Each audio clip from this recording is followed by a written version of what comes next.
The first thing which we'll be saying is history brush tool. So for that we will just take an image, click on file, open, and we have already downloaded an image of a person who has some marks on her face. So how do we delete those marks?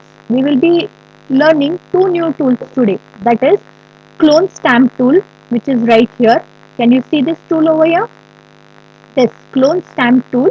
And the second tool which we'll be studying is history tool, history brush tool. Okay. So first let's see the use of clone stamp tool. Clone stamp tool will allow you to delete the marks or allow you to delete any unwanted part from the image. So how do you make use of it?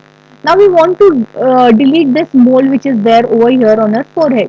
So what we will do, we will take the texture of a skin which is right there beside the mole. Okay, you have to press Alt on your screen. Can you see the change in cursor? The cursor was like this, a circle. When I pressed Alt button, it is changed to a double circle now. So just click over here. This area will be scanned and then you have to just come on the mole and click. Don't press anything on the keyboard. You have to just click.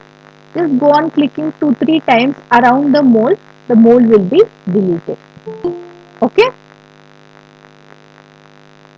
Then what we have to do is similarly we will press Alt button over here and we will delete this mole in the similar way. You have to be very careful. If you want, you can decrease the size of your clone stamp tool. If you feel if this area is a bit a curve area, you should not delete the nose part. So what you can do is you can just reduce the size of your clone stamp tool, and if you want, you can zoom the image for a better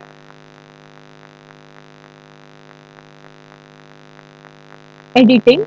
For a better editing, so just click over here and then the mole will be deleted. Okay.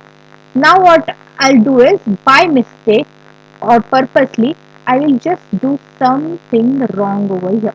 Can you see I have purposely made this change. I'll tell you why later. Now there is one more mole which I want to delete over here. So what I'll do, I'll press Alt and I'll delete this mole which is here.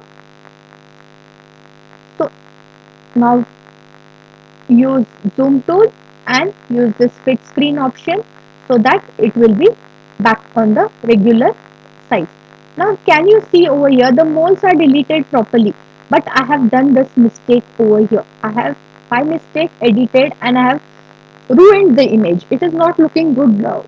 So what has to be done is, if you do undo, then the mole which you have deleted at the end, that also will come back. So you don't want that to happen. So what we can do is we can make use of our history brush tool.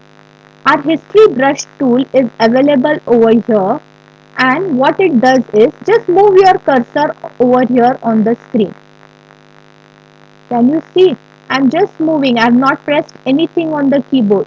I'm just moving the history brush tool over the screen. So this history brush tool, what it does is the original image, how it was, it will come back to that state. So whatever editing part you have done, that will be deleted. So if you go to your layer panel and over here history tool, you can see this icon over here. Can you see? This is known as history brush tool. So the original image will be recorded over here, and whatever changes you are doing, it will be recorded after that. So at any point you can just reverse and go back. If I click on this option over here, all the moles will come back, but I don't want that to happen. So you can just make your use of history tool so that only the part which is not done properly will be